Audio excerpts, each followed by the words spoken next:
Bismillahirrahmanirrahim. Assalamualaikum warahmatullahi wabarakatuh. Salam sejahtera untuk kita semua. Salawat serta salam semoga tercurahkan kepada baginda Nabi Muhammad SAW. Semoga kita menjadi pengikut setianya hingga akhir hayat kita. Alhamdulillah, pada kesempatan kali ini, saya Sonia Soraya dari Sekolah Tinggi Ilmu Ekonomi Bisnis Islam STEBI Global Mulia Cikarang akan membahas tentang etika bisnis Islam. Bicara tentang etika berkaitan tentang kepribadian, tindakan, dan perilaku. Menurut definisi lain, etika adalah sebuah rambu-rambu yang ada pada suatu kelompok yang mana dapat membimbing dan mengatur anggotanya untuk melakukan sesuatu tindakan terpuji untuk dijalankan dan dipatuhi. Nah, kalau kita masukkan ke dalam ranah bisnis, etika bisnis adalah seperangkat norma dan prinsip yang harus dijalankan oleh para pelaku bisnis, yang mana dilakukan dalam hal berperilaku, bertransaksi, maupun berrelasi guna untuk mencapai tujuan bisnis dengan selamat. Nah, kalau kita masukkan lagi ke arah etika bisnis Islam, maka tujuannya adalah untuk memperoleh kebaikan di dunia maupun di akhirat dengan selamat. Ada beberapa hal yang harus diperhatikan oleh para pelaku bisnis Islam. Yang pertama, para pelaku harus mengetahui yang mana bisnis halal dan yang mana bisnis yang haram. Yang kedua, mengimani bahwa berbisnis adalah bentuk ketaatan kita kepada Allah. Yang ketiga, mengamalkan praktik bisnis Islam yang sesuai. Yang keempat, niatkan bahwa kita berbisnis untuk beribadah dan mendapatkan ridho dari Allah. Suatu bisnis tentunya dilakukan di suatu pasar, bukan? Nah, pasar menjadi tempat bertemunya antara penjual dan pembeli untuk melakukan transaksi.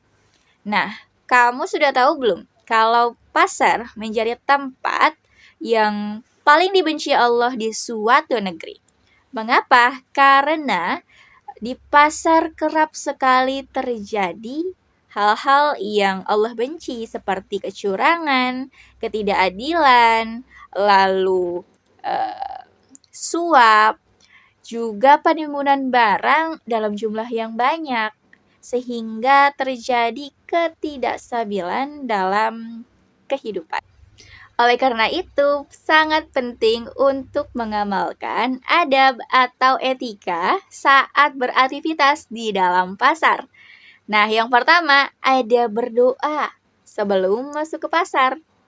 Yang kedua, itu menjaga perilaku agar tetap baik kepada penjual lainnya ataupun para pembeli, dengan tidak berkata kasar, menyapa dan memberikan salam, tidak menggunjing dan berburuk sangka, berperilaku melayani dan ramah, juga menjaga kebersihan lingkungan pasar. Yang keempat, menepati janji, berlaku jujur, adil, dan transparan. Berarti tidak ada kecurangan, tidak ada suap menyuap, tidak ada penimbunan barang, tidak ada distorsi pasar, ataupun tidak ada penawaran palsu. Yang kelima, para pelaku bisnis harus mengetahui bagaimana aspek-aspek dalam perdagangan. Yang terpenting, para pelaku bisnis harus mengetahui norma-norma yang mana perdagangan halal dan yang mana perdagangan haram. Yang kedua, pembukuan, pencatatan itu harus baik administrasinya. Ada keluar masuk uang atau barang, lalu ada perjanjian atau kesepakatan yang dibuat. Harus disimpan dengan baik. Yang ketiga, juga tidak menjual barang-barang terkait persengketaan. Yang keenam, tidak bersumpah. Kalau ingin laku jualannya, kalau ingin mudah semuanya, urusan di pasar, kita bisa berzikir, kita bisa bersolawat, kita bisa beristighfar. Insya Allah dengan amalan-amalan itu, Allah akan senang dan Allah akan memberikan keridhaan atas apa yang kita akan lakukan saat beraktivitas di pasar. Yang ketujuh, memberikan hak jalan. Maksudnya, kalau di pasar itu ada area untuk jalan, itu tidak mempersempit area itu dengan jualan yang terlalu banyak mungkin, sehingga jalanan akan menjadi lebih sempit.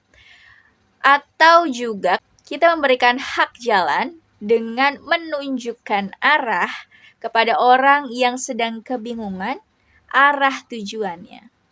Yang kedelapan, mengamankan senjata-senjata ataupun alat-alat berbahaya saat masuk pasar agar tidak membahayakan para pelaku pasar lainnya. Yang kesembilan, memberikan kebebasan untuk para pelaku pasar, baik penjual ataupun pembeli, masuk dan keluar. Nah, sesuatu yang ada di pasar tentunya melalui proses produksi, bukan? Secara harfiah, produksi dapat diartikan sebagai pengadaan atau pewujudan, atau bisa diartikan juga sebagai pelayanan jasa yang jelas, yang terbingkai dalam waktu yang terbatas. Nah, proses produksi Islam tidak hanya mementingkan untuk memaksimalkan keuntungan dunia, namun juga lebih mementingkan untuk memaksimalkan keuntungan akhirat.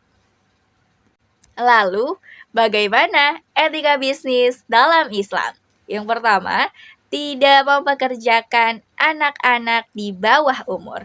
Karena itu termasuk eksploitasi anak, karena hak anak itu bukan bekerja, karena itu adalah kewajiban para orang tua dan pemerintah.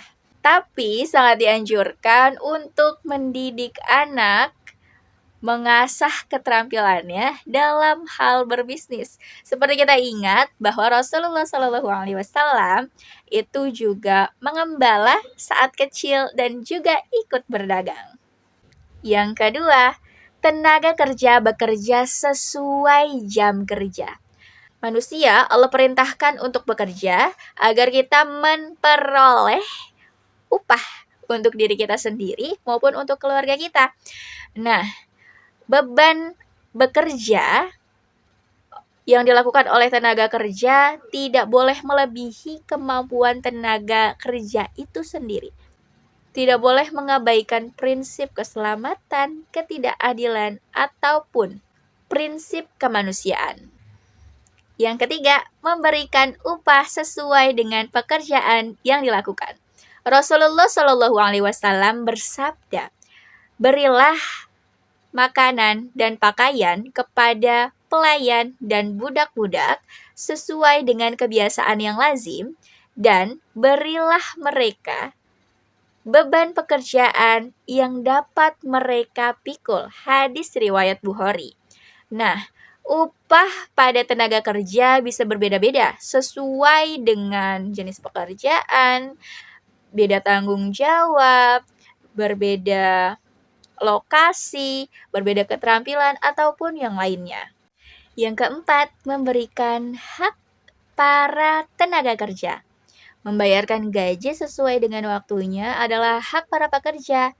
Ketika terjadi penundaan, padahal pemilik bisnis dapat membayarkannya secara tepat waktu, itu termasuk kezaliman.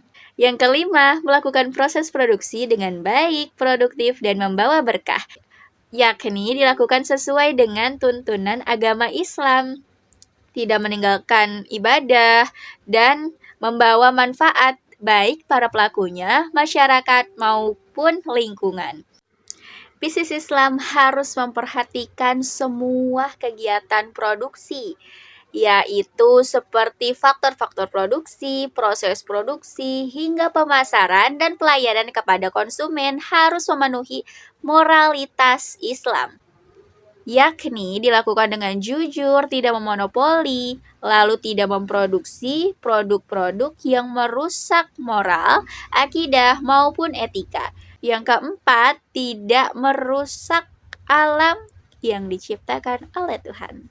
Selanjutnya, para pebisnis akan menemui para kompetitor atau pesaing bisnis. Hal ini merupakan hal yang biasa, namun ada beberapa hal yang harus diperhatikan oleh para pelaku bisnis Islam. Apa saja? Yaitu yang pertama berkaitan pada para pihak yang bersaing, di mana mereka tidak bersaing hanya untuk memenangkan persaingan ataupun tidak juga untuk menjatuhkan pesaing lain. Yang kedua, berkaitan tentang segi cara bersaing. Para pebisnis Islam harus bersaing dengan persaingan yang sehat, yaitu dengan melakukan service excellent atau pelayanan terbaik. Yang kedua, tidak melakukan suap menyuap. Yang ketiga, tidak memanipulasi produk. Yang keempat, jujur dengan kualitas produk yang ditawarkannya. Yang ketiga, pada produk yang disaingkan.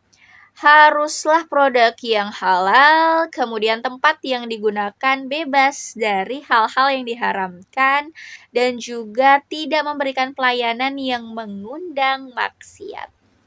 Demikian pembahasan saya tentang ekonomi bisnis Islam. Semoga kita semua dapat mengamalkan aturan-aturan yang telah Allah atur dalam bisnis Islam ini, agar kita dapat memperoleh keberkahan, keuntungan di dunia maupun di akhirat. Saya Sonia Soraya undur diri. Assalamualaikum warahmatullahi wabarakatuh.